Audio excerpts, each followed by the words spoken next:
Hi, and welcome back to another episode of Education Spotlight. We're very blessed to have with us Mrs. Nicole Rawley with us today. Nicole, how are you? I am great. How are you? I'm doing great. Just chilling here at the beach. You know, you gotta love summer in Florida. Yep. Tell me a little bit about yourself and how you got into music. Well, I'm a violinist with the Venice Symphony, and I actually started playing violin or screeching on the violin when I was about 4.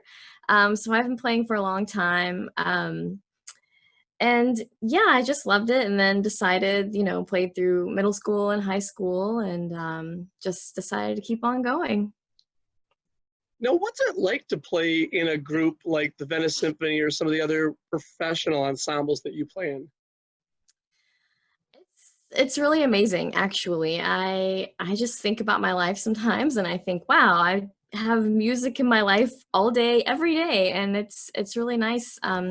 The Venice Symphony, I think, is really special in the fact that a lot of us are not only colleagues but friends, and so that makes it pretty cool.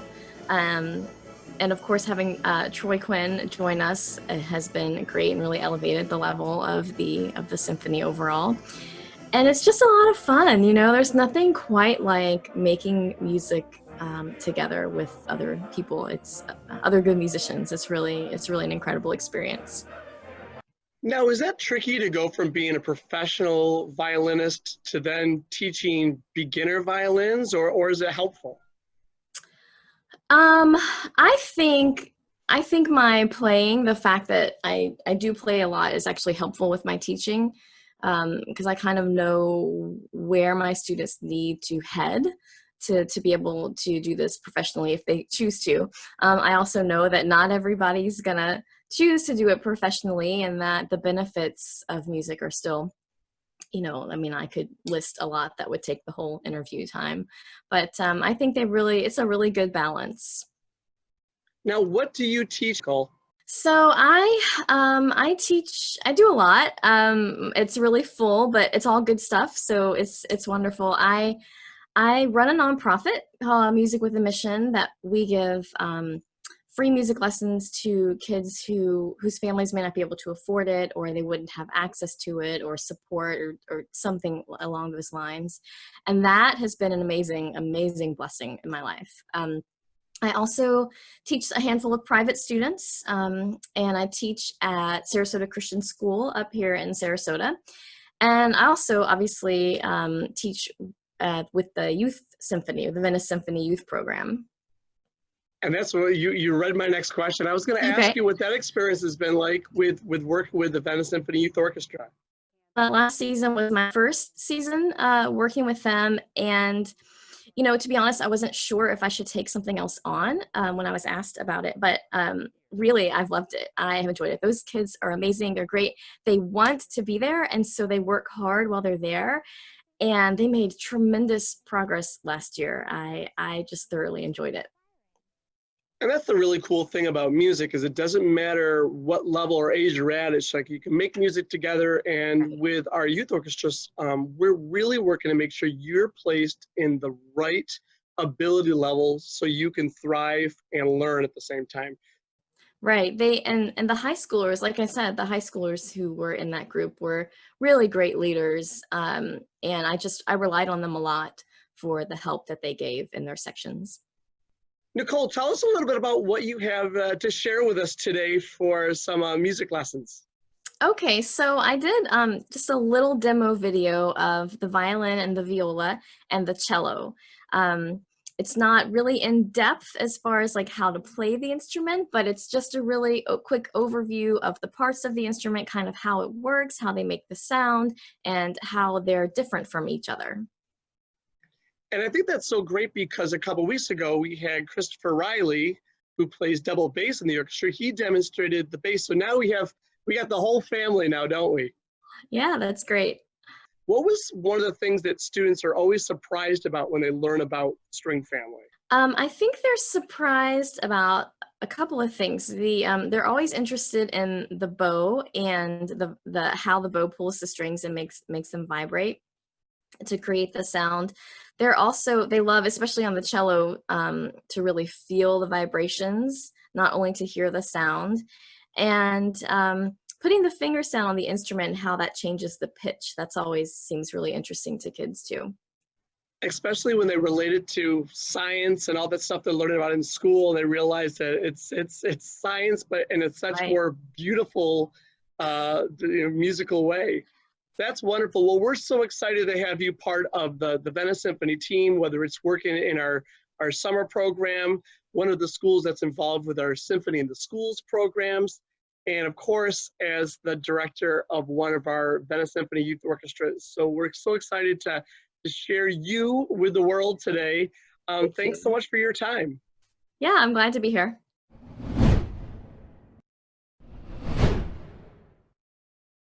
As we move through 2020, we've been really reminded to adapt and excel. That's been our motto. So whether it's reaching our patrons and our audience members or our students involved with our programs, we're trying to learn new ways to do that. One of the fun and safe ways that we've been doing that is having some reading sessions with our orchestra teacher, Ms. Donna Smith, outside at Lakeside Lutheran, where students have been socially distant, spread out, but still able to make music together. So as we move through COVID-19, we want to make sure that the music never stops. We just have to be smart and safe as we do it. Thanks again for joining us today. And now, here's Mrs. Rawley with an introduction and demonstration of the violin, viola, and cello.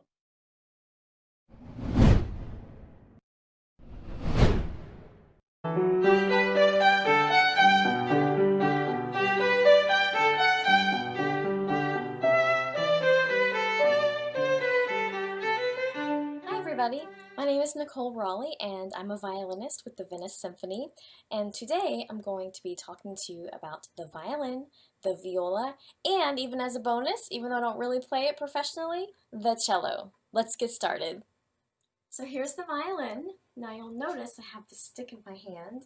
This is called the bow. It's actually very important because without it, the violin doesn't sing much, or except you can pluck it. But the bow is really important. So let's start with talking about the bow. So the bow is actually a piece of wood that's specially carved. It has all these little important things inside this part, which is called the frog. And then there's this screw which tightens and loosens this stuff. Now, does anybody know what this stuff is? It's horsehair. That's right, it actually is horsehair. It's kind of rough. And the way this works is that it's so rough that it holds something called rosin. Let me show you rosin. So rosin is made from tree sap, which is nice and sticky. So it sticks to the rough horsehair. You rub it on the horsehair, and that helps the violin bow, the horsehair. It helps the horsehair get a little bit sticky. And so that helps it grip the string as you pull it across the string of the instrument, and that's how it makes the string vibrate, which is how it creates the sound. So let me show you.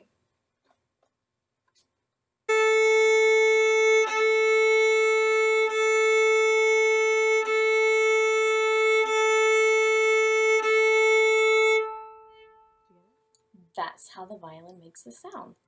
The rosin makes the bow hair sticky, the horsehair sticky.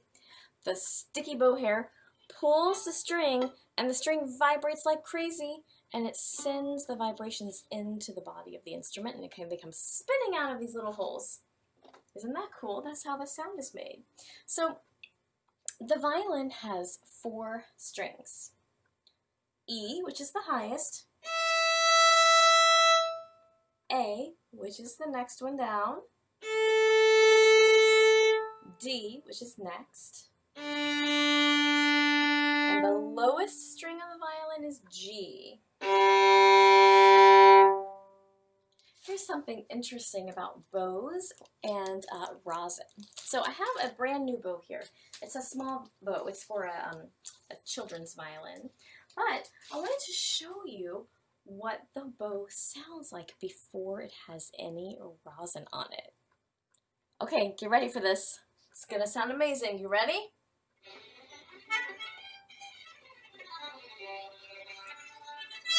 It doesn't hardly make any sound at all. The rosin on the horsehair is what makes it sticky enough to grab the string and make the string vibrate. So now let's talk about all the parts on the violin. There are a lot. So this first thing on the back, this is called a shoulder rest. There are lots of different kinds of shoulder rests. Sometimes you might find people using a sponge, and sometimes some people don't use anything at all, but that's really difficult, especially when you're a student. So likely your teacher is going to have you use something on the back of your instrument. This helps you hold it with your chin. It's very important to support the violin with your chin because your hand needs to be free to do all this fun stuff down here. Okay, so next is this. This is called the chin rest. Any guesses why it might be called the chin rest? It's actually kind of more like a jaw rest, but it's called a chin rest. Next, we have the tailpiece. And this holds kind of all the really important, a lot of the really important stuff together. The tailpiece is held on with the button. So the button holds the tailpiece. And then the tailpiece holds down this, which is called the bridge. Kind of looks like a bridge you might walk across, right? So that's the bridge. The bridge holds up the string and helps the strings be nice and tight so that they can play the right pitch. The pitch is the note. Okay, so we've got the button, the tailpiece. This, my violin only has one. When you have a student violin, you probably have four, one for each string. But mine only has one. This is called a fine tuner. Okay, so the fine tuner tunes the strings very finely in little tiny amounts, okay? Sometimes you don't need to tune the strings a whole lot with these. We'll get to those in a minute. It just needs a little adjustment. And the reason professionals only have it on the E string, sometimes the E and A, is because we like to tune with these down here, but the E string is so thin, it's so skinny that it pops easily. So we just like to use the tuner for that one. Okay, moving on. This long, beautiful black part here, this is called the fingerboard. Any guess why it might be called the fingerboard? Because you put your fingers on it. Okay, this is the shoulders, the neck. We've got the pegs here. Now the pegs also tune the strings. You'll see if you look way up in here that the strings are wrapped around the pegs, and that's what holds the strings really tight. So when you're tuning your instrument, you can tune with the pegs or with the fine tuners. Inside here is called the peg box, and this beautiful part that's so distinctive of all our stringed instruments is called the scroll. So we've talked about the sound that the strings make and the notes that they play. But the way we make the notes change is by putting our fingers down in certain spots, which makes the whole length of the string shorten, right? So when the E string is just, and it plays an E, right? That's because the string is this long. From here, which is called the nut, I didn't review that, but this little raised part here at the bottom is called the nut. So when the E string is this long, from here to here, and it's in tune, when it's this long and in tune, it plays an E. But if I want to change the note on the E string, I can put a finger down and make the string shorter. So if I put my first finger, which is this one here, if I put it here, now I'm playing an F sharp because I made the string shorter from here now to there. And the same thing can apply. You can put your second finger, third finger, fourth finger, and you're making the string shorter from the place where it's pressed down to where the bridge is. So what if I put my finger way, way, way up here? And now look how short the string is. Let's see what that sounds like. Ooh, that's pretty high. But you can do that on every string. So that's basically a really, really quick overview of the violin and how it works. And now let's move on to the viola. So here I have my viola, not viola, which a lot of people make that mistake because violin, right? So you would think this would be called viola, but it's not. We say viola. So here's the viola. So the first thing you might notice with my violin and my viola is a difference in their size. Do you see that? Here we go. Violas are larger than violins, and that's because they play a deeper sound, a lower pitch. And because of the way violas are made, the way they're set up, the bigger they are, the better the sound quality in most cases. So if you are a violist, you want the biggest one that can fit your body. So listen to the strings on the viola. The violin's highest string was E, and its second string was A. But the viola's highest string is A, and it has a lower string than the violin does. Let's hear the A. Next is D, just like on the violin. Next is G, like on the violin. And here comes the low one, C. So everything about the viola is essentially the same as the violin. How you hold it, how you play it. It's just that the strings are different. It has a C string, so it plays lower than the violin. And it often tends to have kind of a deeper, darker sound than most violins do. All right, and here's our bonus. This is a cello. It is also a member of the string family. Now, you'll notice the cello is much, much bigger than the violin or the viola. The cello, you have to play sitting down because it's so big. Violin or viola, you can play sitting down or standing up. But the cello, you have to sit down. Another thing is, you don't put it up under your chin. Could you imagine? You'd have to be like a giant, right? Also, check this out on the bottom. This is called an end pin. So where the button is on the violin and the viola, the cello has an end pin sticking out of it. So you wouldn't want to put that on your neck, would you? Even if you were a giant. Ouch. Okay, so where the button is, there's the end pin, and it has a little screw right here so that you can adjust the height of the end pin. And that's super important because cello players aren't all the same height, right? So they need to lift or lower their instruments to fit their body just right. So the strings of the cello are exactly the same as the strings on the viola, except it's an octave lower. What in the world is an octave? Webster's Dictionary defines octave, O-C-T-A-V-E, as a series of 8 notes occupying the interval between and including 2 notes, one having twice or half the frequency of vibration of the other. What?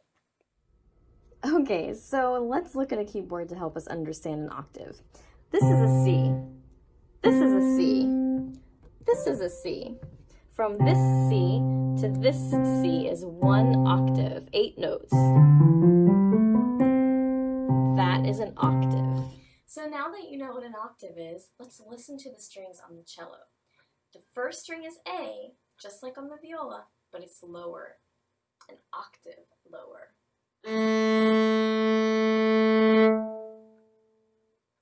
Next is D.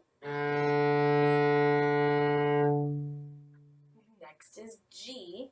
That's a little bit out of tune. I'm going to use the tuner and tune it. Okay, let's hear that. And the last one is C. Oh, this is the lowest note. It just rumbles and the whole body of the instrument is just vibrating. It's just shaking. I wish that you could reach through the video camera and feel it. It's such a cool feeling, such a cool sound. The same idea is true here. The way you change the pitch is to put your finger down and shorten the length of the string from the nut to the bridge. So right now the C string is this long. Now I'm going to make it only this long.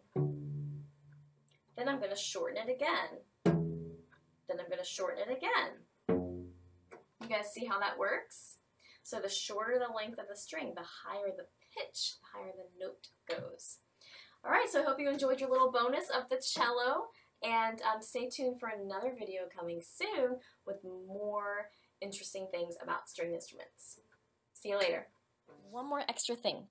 My friend Chris Riley is an awesome bass player, and he did this great video describing the string bass. So I will copy that link and put it in the description box below this video. So definitely go and check him out.